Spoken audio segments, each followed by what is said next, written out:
Om Swastiastu. Assalamualaikum warahmatullahi wabarakatuh. Salam sejahtera bagi kita semua. Salam namo buddhaya, salam kebajikan, dan salam harmoni. Kembali lagi dengan saya, Imade Agus Warbawa, dan pada kesempatan kali ini saya akan mengajak kalian semua untuk menelaah pemikiran kritis mengenai tiga tujuan utama filsafat pendidikan, yaitu lihat dari tujuan inspirasional, preskriptif, dan investigatif dalam filsafat pendidikan.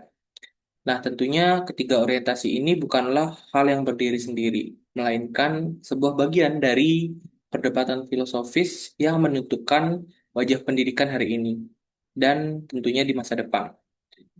Nah, pertanyaan dasar sederhananya adalah, apakah pendidikan itu hanya tentang memberi sebuah pengetahuan, atau juga tentang membentuk manusia yang utuh, bermakna, dan kritis? Nah, tentunya jawaban atas pertanyaan inilah yang akan kita diskusikan hari ini. Ya, kita ketahui pendidikan seringkali dipandang sebagai sebuah investasi masa depan bangsa. Namun, tujuan pendidikan itu sendiri tidak pernah berhenti diperdebatkan. Nah, sebagian pihak masih melihat pendidikan itu sebagai sumber inspirasi, yaitu sebagai ruang untuk menghidupkan suatu cita-cita luhur dan nilai kemanusiaan. Nah, sedangkan di sisi lain, itu masih menekankan preskripsi, yaitu pendidikan yang harus terikat aturan, standar, serta kurikulum agar pendidikan itu lebih terarah. Nah, sementara itu, tujuan investigatif ini harusnya hadir sebagai kritik dan koreksi untuk memastikan apakah visi dan norma benar-benar berjalan. Nah, dalam konteks di Indonesia ini, ketiga tujuan inspirasional, perspektif, dan investigatif ini tentunya ada tampak nyatanya dalam implementasi kurikulum Merdeka. Salah satunya adalah profil pelajar Pancasila, yang sebagai bentuk inspirasi, capaian pembelajaran menjadi preskripsi, sementara penelitian dan evaluasi kebijakan adalah bentuk investigasi. Nah, sayangnya seringkali ketiga tujuan ini berjalan sendiri-sendiri, bahkan saling bertabrakan. Oleh karena itu, filsafat pendidikan perlu menawarkan pemikiran kritis agar pendidikan itu tidak hanya pragmatis, tetapi juga bermakna, adil, serta kontekstual. Ya, kita bahas satu persatu mengenai tiga tujuan tersebut. Yang pertama adalah tujuan inspirasional. Nah, tujuan inspiratif ini sebenarnya menempatkan pendidikan sebagai jalan menuju flourishing. Nah, apa itu flourishing? Flourishing itu yaitu kehidupan manusia yang bermakna dan utuh menurut De Olimpio tahun 2025, yang menegaskan bahwa pendidikan tidak boleh berhenti pada keterampilan kognitif, tetapi harus mencakup seni, moral, serta estetika. Nah, dengan kata lain, pendidikan inspiratif atau inspirasi itu adalah pendidikan yang memberikan arah moral dan spiritual, yang membangkitkan motivasi intrinsik dari peserta didik. Namun, inspirasi yang terlalu ideal tanpa strategi juga seringkali berujung pada sebuah utopia. Misalnya, nilai religiusitas atau gotong royong dalam profil pelajar Pancasila itu memang inspiratif, tapi dalam praktiknya banyak guru merasakan kesulitan menanamkan nilai tersebut secara konsisten karena keterbatasan sumber daya dan pelatihan, menurut Putra 2023. Nah, hal ini tentunya mengindikasikan bahwa tujuan inspiratif itu memiliki kelemahan. Ia bisa berhenti pada retorika jika tidak dibarengi oleh dukungan yang nyata. Nah, kritik filsafat pendidikan pada titik ini adalah bagaimana mengubah inspirasi menjadi praktik yang kontekstual, bukan hanya sekedar slogan atau jargon jika tidak ada dukungan nyata dari sekolah. Kemudian kita lanjutkan ke tujuan kedua, yaitu tujuan preskriptif, di mana tujuan preskriptif ini adalah menekankan pentingnya norma, standar, serta kurikulum dalam pendidikan. Nah, orientasi ini perlu kita nilai bahwa tanpa aturan, pendidikan akan kehilangan arah dan sulit diukur keberhasilannya. Sedangkan standar capaian pembelajaran dan asesmen nasional merupakan sebuah wujud nyata preskripsi. Menurut Gorur dan Kedi, tahun 2024 mengingatkan bahwa preskriptif memang penting untuk konsistensi, tetapi dia harus berada dalam kadar yang tepat. Terlalu sedikit aturan akan menimbulkan kebingungan, tetapi terlalu banyak aturan juga dapat membatasi kreativitas guru. Nah, dalam praktik di Indonesia, sifat preskriptif ini seringkali lebih dominan dibandingkan aspek inspiratif. Contohnya, guru terbebani oleh target penilaian, dokumen kurikulum, dan laporan administratif, sehingga pembelajaran itu lebih berorientasi pada kepatuhan, bukan kreativitas serta didik, serta guru tersebut. Kemudian kritik filosofis yang muncul di tujuan preskriptif adalah bahwa tujuan preskriptif ini bisa menjadi alat kontrol birokratis yang mengabaikan hakikat, terutama hakikat pendidikan, sebagai proses pembebasan manusia. Nah, maka tugas filsafat pendidikan adalah mengingatkan agar preskripsi ini tidak berubah menjadi sebuah belenggu, tetapi menjadi kerangka yang fleksibel, yang tentunya sudah diatur dan disesuaikan dengan kebijakan pendidikan di Indonesia.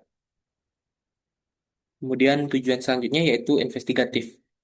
Nah, di tujuan investigatif ini berbeda dengan inspirasi dan preskripsi, di mana tujuan investigatif bersifat lebih ke arah reflektif dan kritis. Sedangkan orientasi ini di tujuan investigatif ini, orientasinya itu menekankan akan perlunya evaluasi dan penelitian untuk menguji sejauh mana pendidikan berjalan sesuai visi dan norma yang ditetapkan. Nah, Biesta tahun 2024 menekankan bahwa filsafat pendidikan dalam riset memiliki peran fundamental. Ia menghubungkan pertanyaan empiris dengan refleksi normatif. Tentunya dengan investigasi ini, kita bisa mengungkap di mana gap atau kesenjangan antara cita-cita pendidikan dan realitas di kelas. Jika kita jika kita lihat contoh nyatanya, terlihat dalam penelitian evaluatif terhadap kurikulum Merdeka. Sebenarnya banyak guru yang mengaku belum siap karena minimnya pelatihan, sehingga implementasi dari profil pelajar Pancasila itu tidak berjalan secara efektif.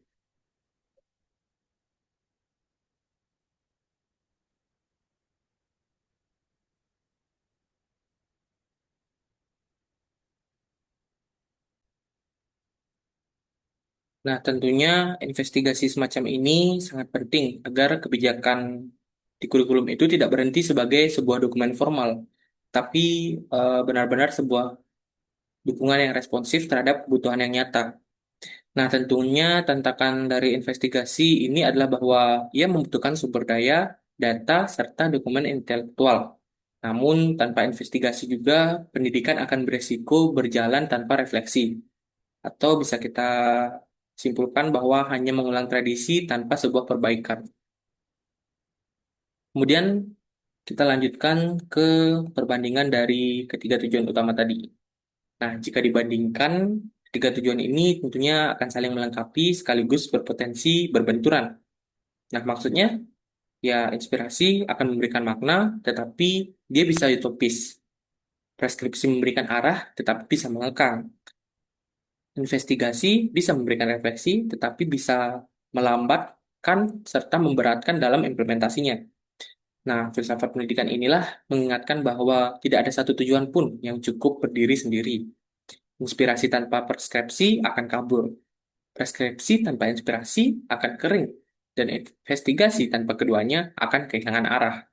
Maka tugas kita adalah membangun dialektika antara ketiganya agar pendidikan tetap bermakna, terarah, dan kritis pada saat yang sama. Kemudian kita lanjutkan ke sintesis dan implikasinya, di mana integrasi ketiga tujuan merupakan sebuah jalan yang terbaik bagi pendidikan di Indonesia. Nah, investigasi ini diperlukan agar pendidikan itu memiliki visi kemanusiaan. Sedangkan preskripsi ini tak penting untuk kita jaga dan menjaga kualitas dan akuntabilitasnya. Dan investigasi harus dijalankan agar pendidikan itu agar terus dikritisi dan diperbaiki. Tentunya implikasinya pendidikan yang hanya menekankan salah satu tujuan akan timpang. Jika hanya inspiratif, ia akan jadi retorika. Jika preskriptif, ia akan jadi birokratis. Jika investigatif, ia akan jadi analisis atau analitis tanpa aksi. Nah, oleh karena itulah, pendidikan di Indonesia harusnya membangun pendekatan multilevel. Nah, pendekatan multilevel itu seperti apa? Seperti misalnya visi besar, profil pelajar Pancasila yang dijaga, standar kurikulum yang ditegakkan secara fleksibel, dan penelitian dilakukan untuk mengevaluasi efektivitasnya. Nah, tentunya dengan cara itu, pendidikan diharapkan dapat membentuk manusia yang kritis, kreatif, dan berkarakter, bukan hanya sekedar kerja teknis yang hanya untuk memenuhi kebutuhan finansialnya. Ya, sebagai penutup, kita sama-sama melakukan refleksi bahwa filsafat pendidikan itu melalui tujuan inspirasional, preskriptif, dan investigatif, memberikan tiga wajah yang berbeda tetapi saling melengkapi. Inspirasi itu memberikan makna, preskripsi memberikan arah, dan investigasi memberikan koreksi. Nah, integrasi ketiganya adalah merupakan syarat yang mutlak agar pendidikan mampu menjawab tantangan global dan tantangan lokal. Ya, tentunya harapannya bagi pendidikan di Indonesia adalah pendidikan di Indonesia itu tidak lagi terjebak dalam sebuah formalitas dan jargon, tapi benar-benar menjadi ruang pembentukan manusia yang utuh. Dengan demikian, kita dapat mewujudkan pendidikan yang humanis, adaptif, adaptif, dan berorientasi pada pengembangan manusia seutuhnya. Terima kasih. Sekian yang dapat saya sampaikan. Jika ada kesalahan kata, saya mohon maaf dan saya tutup dengan Parama Santi. Om Santi, Santi, Santi.